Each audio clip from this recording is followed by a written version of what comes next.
Charles, I think a lot of people were a little bit put off by some of these Supreme Court rulings over the past couple days here. And I know I always want to hear your input on these kind of controversial things because you always have a very insightful view that, kind of talks me down from the ledge when some of these things sound terrible.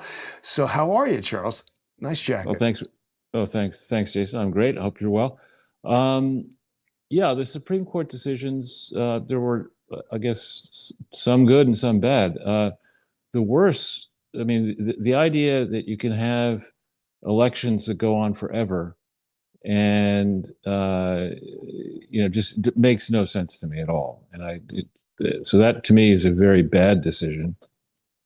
There was a hope that the Supreme Court might rule that votes cast, absentee or otherwise, have to be counted on the day, and that's not what they decided. And so that sets up 2026 November and 28 as being rife with potential for the kind of fraud that we saw, not really just in 2020, but I would say going way back, where material information, for example, in 2012 concerning what the Obama administration had really been up to with regime change around the world.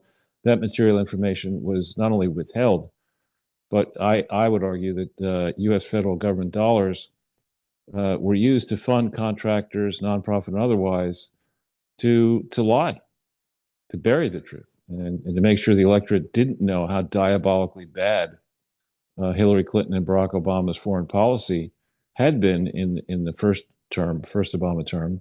And had we known all of that, maybe Romney would have had more of a chance. So that decision is bad. The birthright citizenship decision is absurd. The idea now that people can just land, pregnant women can land on this American soil, non-citizens, and give birth to children, automatically they're American citizens. That's ridiculous. And there have been Dred Scott being an example, bad Supreme Court decisions that eventually do get overturned. Let's hope that particular one doesn't have to get overturned in a civil war or following a civil war. But so that's bad. I think that the decision on biological men competing in women's sports, that's a good decision.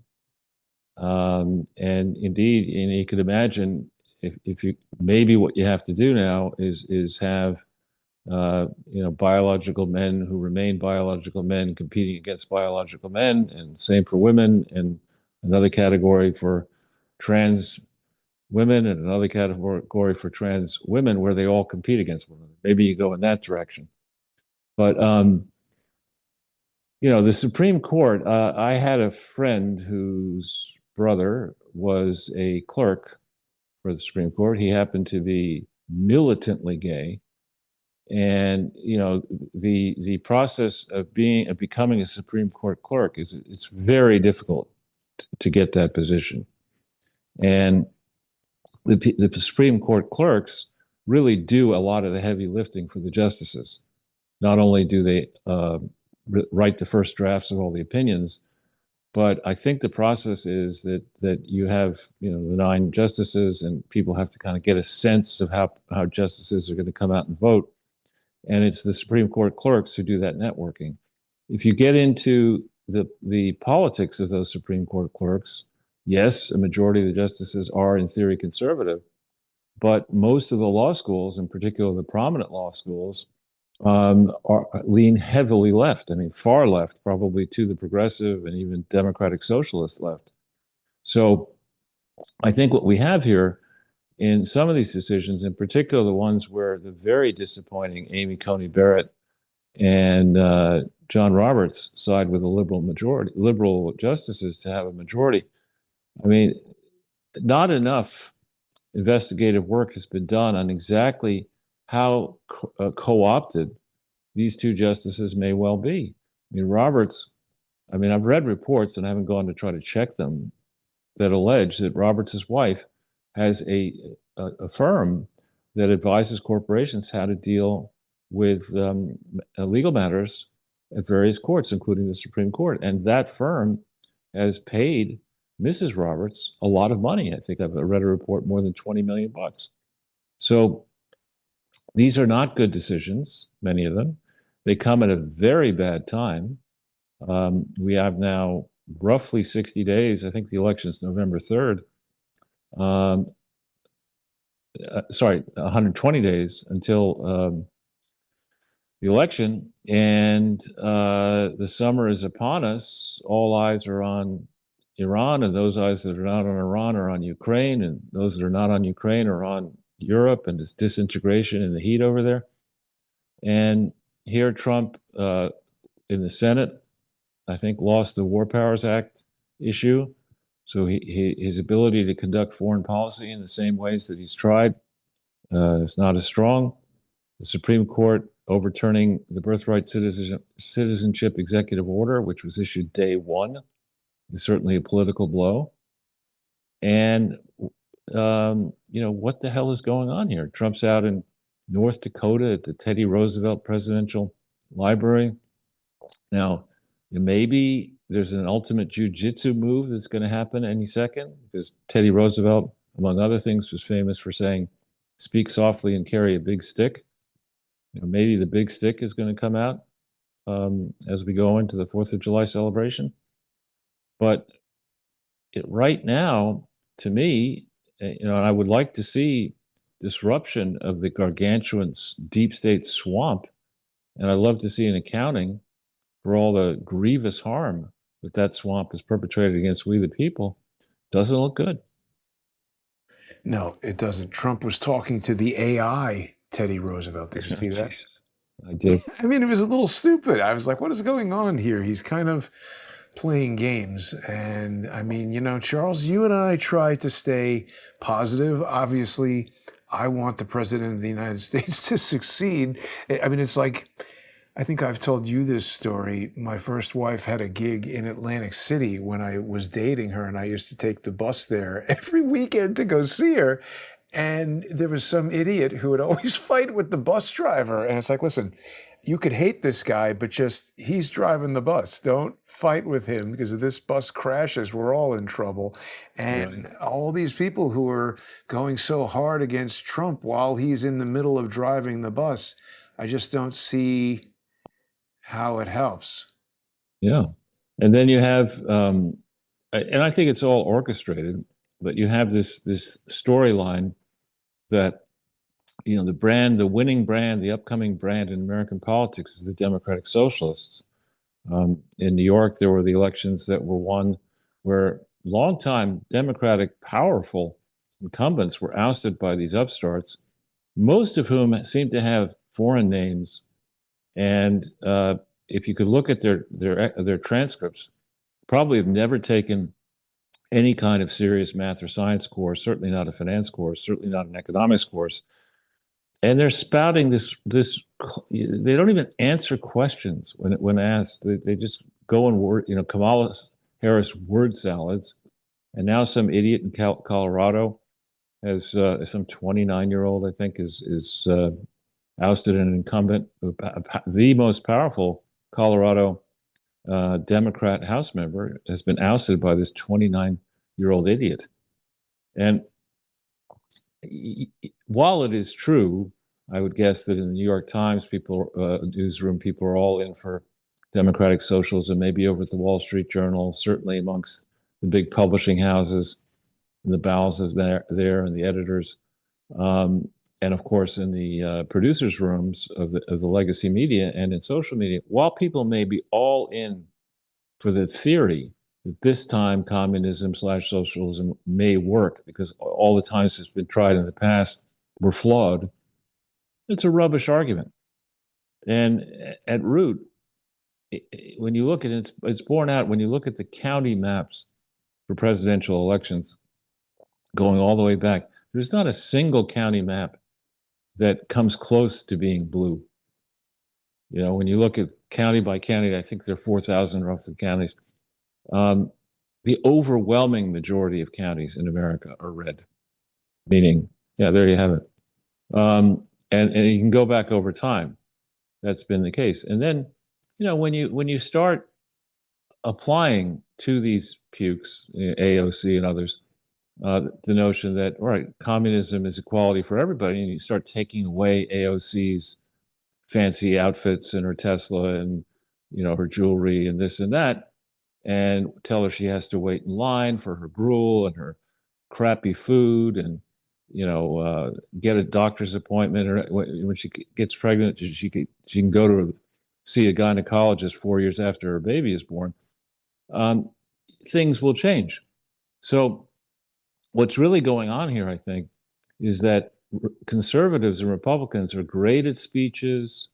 They enjoy the theater. They enjoy, Trump doing the YMCA dance, but they're atrocious tactical fighters. In contrast, you have people like Barack Obama and Norm Eisen working with lethally sharp operators funded by George Soros and Neville Singham and Tides Foundation and foreigners and maybe foreign governments. Those people do not believe in fair play. They don't believe in the American system. They don't believe that decisions and laws matter unless, for the moment, those decisions favor them. And they're going hell bent for leather to bring this country down. That's what they're trying to do. And they see a ripe opportunity. And so far, I don't really see meaningful prosecutions. And I see a lot of talk. I see, I'm hopeful. But why is Bill Gates a free man? Why is the Gates Foundation allowed to operate in the United States when in many countries it's been forced out?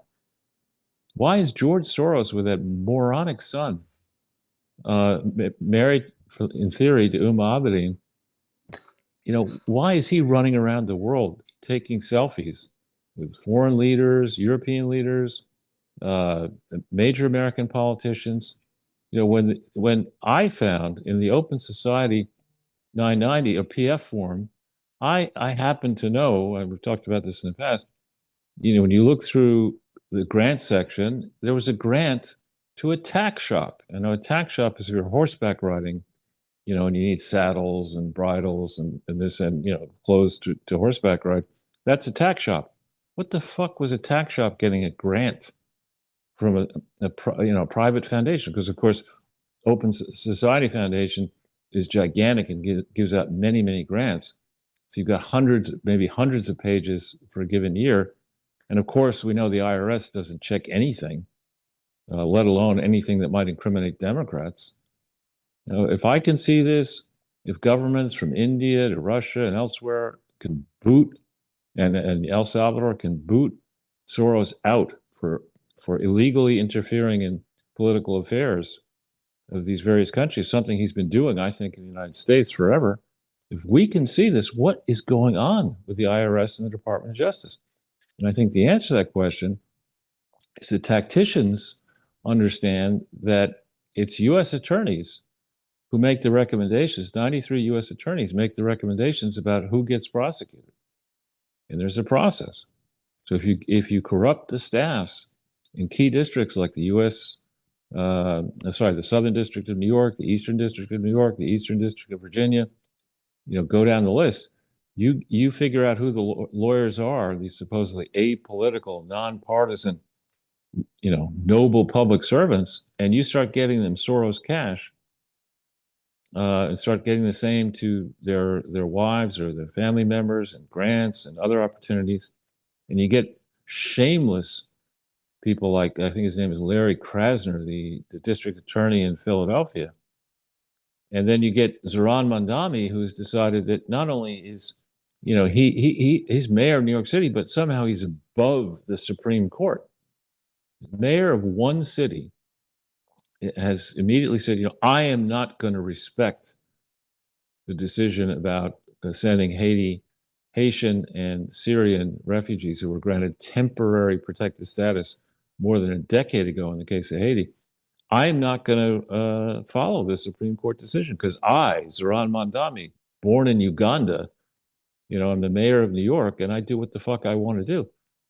I mean, when Trump criticized a decision, I think, by an appellate court judge in the first term, and started talking about how they're they're Obama judges and eventually Biden judges and Clinton judges. Soros rebuked, that's not Soros, Roberts, slip of the tongue there. Roberts rebuked the sitting president of the United States and said there is no such thing as an Obama judge. All judges are, they're members of the judiciary. Fuck you, John Roberts. I mean, wake up and smell the coffee. There's a coordinated assault on the executive branch, and specifically on Donald Trump, who was persecuted, literally persecuted. He and his family was persecuted in after his first term by meritless fart man, Merrick Garland, Mr. Potato Head, Joe Biden, word salad Harris, and the coterie of kooks, who felt it was okay to raid Mar-a-Lago and do all the many other things that they did, and now are bleating about how Trump is weaponizing the Department of Justice. He certainly was not the person who did that. Not to mention Norm Eisen and all Yeah. of the, politicking that goes on there. Norm is ecstatic that he says, we won, birthright citizenship saved. So now all of these, this is how we get all these people who say, oh, well, we hate the United States and want to destroy the system from within. That doesn't, we don't want citizens like that. If you want to destroy the United States. Exactly. Yeah, it's not good. And really, what's been going on here, if you go back to, let's say, 2000, after 8 years of Bill Clinton, until the internet bubble burst in around February of 2000, the U.S. economy really did boom. Not as much, I don't think, as it had boomed under Reagan, but it did boom. And I can understand the Democrat point of view that the presidential election of 2000 was stolen in their eyes, because George W. Bush was elected by the vote count in Florida, which I think was like 100 votes or something. It was a very low number of votes decided that election, and of course Jeb Bush was the governor at the time. So I understand the Democratic argument, that the Democratic Party argument, that the result in 2000 stank, but that does not give you the right, as Terry McAuliffe, who became chair of the Democratic National Committee, and Hillary Clinton as senator, and Bill as a former president, and then Obama, that does not give you the right to break every conceivable election law, attempt to rig, lie about the true status of what the Clinton family had been doing from 2000 afterwards to enrich themselves via the Clinton Foundation, then attempt to rig the 2008 election. When that failed, to hold whatever leverage they had over Obama to install Clinton loyalists into the Obama administration, so that the Department of Justice under Eric Holder would not prosecute the Clinton Foundation and the Clintons and their donors for everything that Bill had been doing to score government grants for programs that were never authorized by the IRS and which were never properly accounted for under existing laws or regulations anywhere in the world, just at a time when Hillary Clinton needed hundreds of millions of dollars in her war chest to freeze out anybody who might beat her in 2007 and 8. Of course, that didn't happen. So somehow she gets shoehorned in to Secretary of State. Holder goes in, who had been the senior official in the Justice Department under Bill Clinton, and who, in theory, had responsibility for deciding who got pardoned. And of course, he claims he wasn't really in the loop over the ridiculous pardons that Bill did at midnight or early in the morning of January 20th, 2001. So we really have never gotten to the bottom of how the Clintons had and retained the kind of leverage that they have over the political process. And, here we are. And you're absolutely right. Norm Eisen, how does he happen to know? So how does he get kind of an early read on all these decisions? How does he manage to coordinate all of these cases around the country. Well, but Who's hang on, giving Charles, them? before you move off of the Clintons, this is sort of big news that happened, in between our last show and now. And speaking of lying about the Clintons, Doug Band, he's walking back his claim that the former president visited Epstein Island and he can't remember so well what happened. He can't recall. I think that's what happens when you have your family grows up and you're living in David Rockefeller's former mansion there on between Park and Madison, I think, or Park and Lexington, somewhere in the 60s. You know, people can get to you. And this is, I mean, the tacticians look at this and they say, every day that passes where Trump does not get a prosecution across the line against B Rock or against people who could sing on B Rock is a day that we're closer to victory. Right. And if they win in November, if they get a majority of the House or the Senate or both, it's going to be nonstop impeachment, investigation, wall to wall, corruption, this and that, rape charges, nonstop into 2028. And they will be they're not going to play, the way Jeb Bush played. It's going to be, listen, when we win the presidential election, when the Democratic Socialists come in, when God forbid Mondami or somebody like him comes in, we are going to go back over history, and we are going to undo every executive order. We are going to pass legislation where need be to for, roll back Doge, roll back any initiative, any Trump initiative, and then we're going to target the Trump family and any supporter of the Trump administration in a meaningful way, and their families. We're going to go after their contracts. We're going to go after their, everything we can, in the same way that that moron Alvin Bragg did in New York against the Trump family. And we're going to do it at city level, state level, federal level, international level. We're just going to go hell bent for leather. The kind of weaponization that happened under Biden is nothing compared to what they're going to do. Yeah, And it's and why it's so you know, disappointing that Trump is crapping around talking to AI Teddy Roosevelt rather than. it in North fucking Dakota, Why is he doing that? I don't know. As I say, he better have a trick up his sleeve.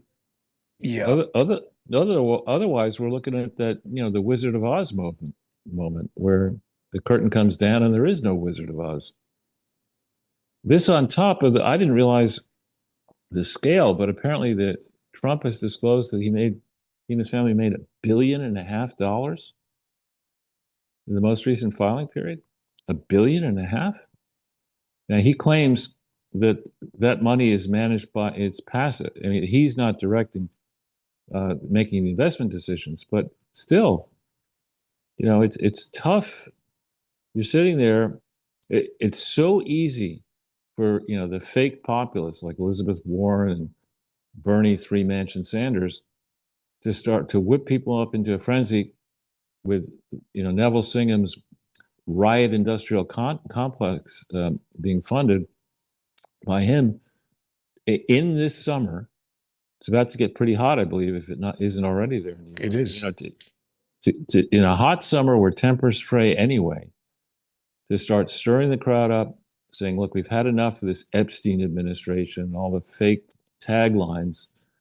And then if Trump is going to have nothing to show, nothing much to show for what he's done in Iran, still a conflict in Ukraine, um, bad relations with historical allies, or worse, historical allies working to undercut the interests of the United States. And then people nonstop asking, what's up with his health? He's 80. What's going on here? There comes a moment where, Trump is famous for punching back. Where's the punching back? Why in Iran did Trump allow Jared Kushner and Howard Lutnick to get on a plane and fly to Doha, Qatar, and let us be in a position now where the Iranians are claiming there are no talks? It's ridiculous. It is ridiculous. Charles, we're going to need to break for a moment here and resume Sure. in the First Amendment forum. We got a lot to talk about with Norm, and tell everybody about how you were climbing the Empire State Building earlier today.